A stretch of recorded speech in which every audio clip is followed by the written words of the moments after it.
r/NoSleep. Posted by u/deathbykoolaidman. The Volkov Experiment. Did anyone who lived around Seattle in the 90s remember Dr. Volkov's children's laboratory? I don't remember the specific town, my mom and I moved around a lot. But I definitely remember Dr. Volkov, and I remember hearing his commercials on the radio. I remember he said he'd give whatever families would let him borrow their kids something like $100,000, which honestly sounds super suspicious, but hey, my mom was a single parent who just needed some cash. I was 8, I think, when she first signed me up, and one of my most vivid memories from this was walking into the lab for the first time. It actually looked pretty fun. It was like a giant playground, with slides and swings and anything else a dirty little kid would want to get their hands on. There were 3 other kids there, and we played hide and seek together while our parents chatted and signed some papers. Then, Dr. Volkov came in. He had a very strong accent, which I couldn't place at the time, but I now recognize as Russian. "Hello, families. I thank you for giving up your free time to take part in my studies. I assure you, if I am successful with these experiments, we will make history," he said, and the parents gave a polite applause. Us kids caught on, too, and gave our cheers, which were not as quiet. "Once the parents leave, I will take the children and start my studies. They should be returned to you within the next year, give or take," he said, and the parents murmured to each other. "Once again, thank you for your sacrifices. I will see the parents off now. Farewell. Children, say goodbye to mommy and daddy," Dr. Volkov said. We all waved goodbye, except for one girl, who ran up to her dad and hugged him. I wish I had done that now, too. After the parents left, Dr. Volkov turned to us. "Hello, little ones. I am so excited to work with you. Now, follow me." We followed him into the lab, which was decidedly less fun than the front of his lab. It was all white, with 5 rooms with big metal doors decorated the sides of the hallway, one for each kid.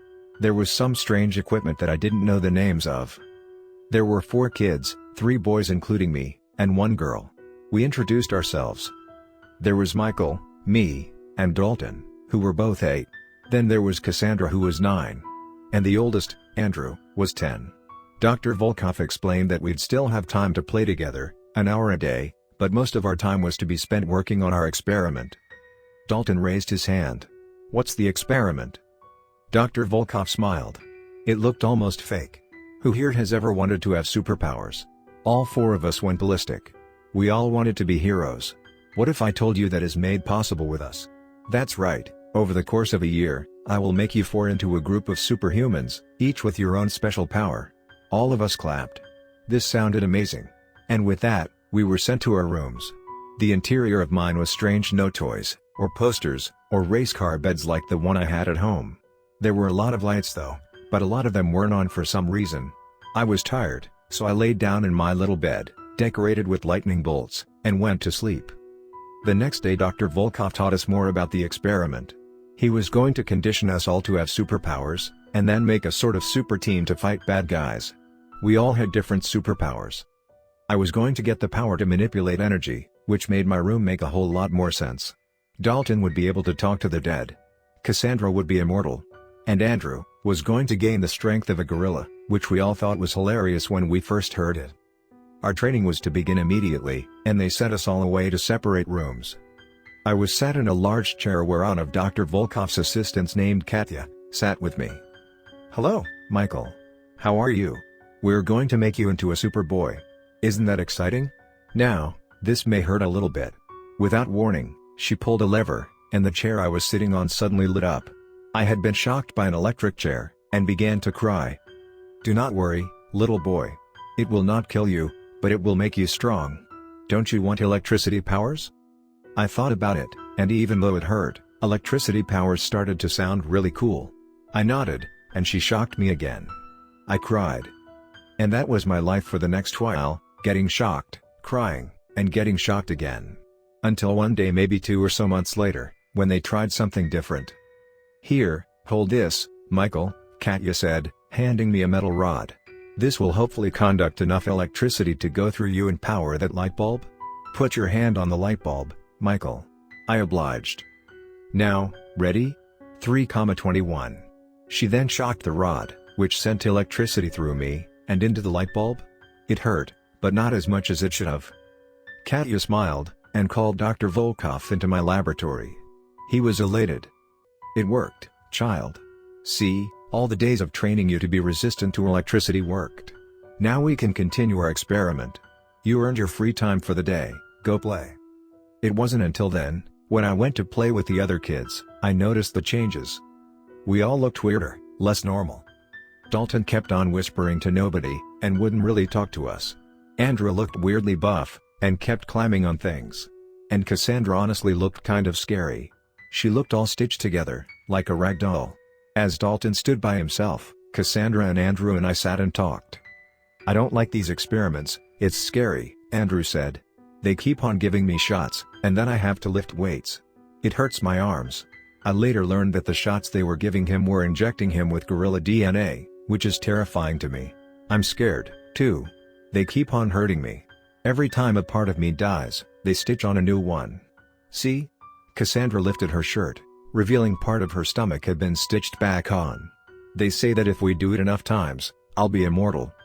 Did you see what they're doing to Dalton? My room is next to his, I hear it all the time.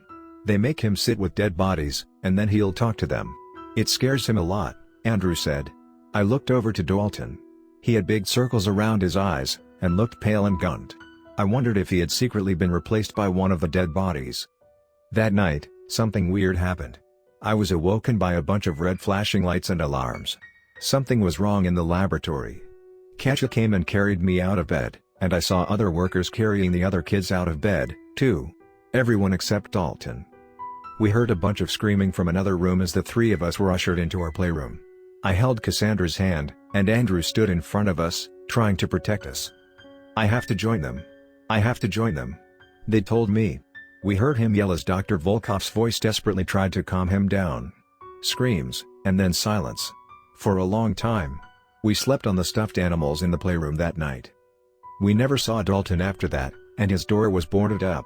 At the time I just assumed his mom took him home. But they didn't give us much time to look for him, because all of us had more experiments the same day. Michael, do you remember when you did a great job with that experiment and you made the light bulb light up? Well, that was a practice round. Next month, we're going to do the real deal. We're going to put metal plates in your hands to make it so that you can conduct energy even without holding the metal rod. Doesn't that sound great? Katya said. I squirmed in my seat. Why yeah. I lied, and we did more training. I will say, the shocks hurt so much less than the first time. It was getting easier. As time went on, things got even more weird. Cassandra and I's rooms were right next to each other, so we would see each other a lot. She kept on getting more and more stitched up. One time, while we were playing in the playroom, we noticed Andrew wasn't there, which worried us. I heard Dr. Volkov and Andrew's worker, Alexei, talking. They said that he's acting strange, like a monkey. He's climbing everywhere, and attacks them if they get too close. He doesn't even talk anymore, Cassandra said, adjusting a stitched piece of skin on her face. Oh. How's your experiment going? I asked. Not very good. They say I'm making progress, and that the stuff they're giving me in shots is working. They say it's a chemical that makes people's endurance better. I think that's the word they used. But they still have to stitch me up sometimes. I don't know if it's really working, though. All they've been doing is hitting me with things and cutting me with things. Not even actually killing me, she said. I looked at her arm. To my surprise, it had been completely sewn back on. That sucks. Mine's not going too good, either. I don't even have electric powers yet. I thought I would, I said. This place is getting boring. I'm sick of the playroom. Let's go exploring, Cassandra said, pulling me up from my seat as a stitch fell loose on her arm. I tried to resist, but she was strong. She dragged me through the halls, which were empty. I guess the workers were on their breaks. It was like a maze in there.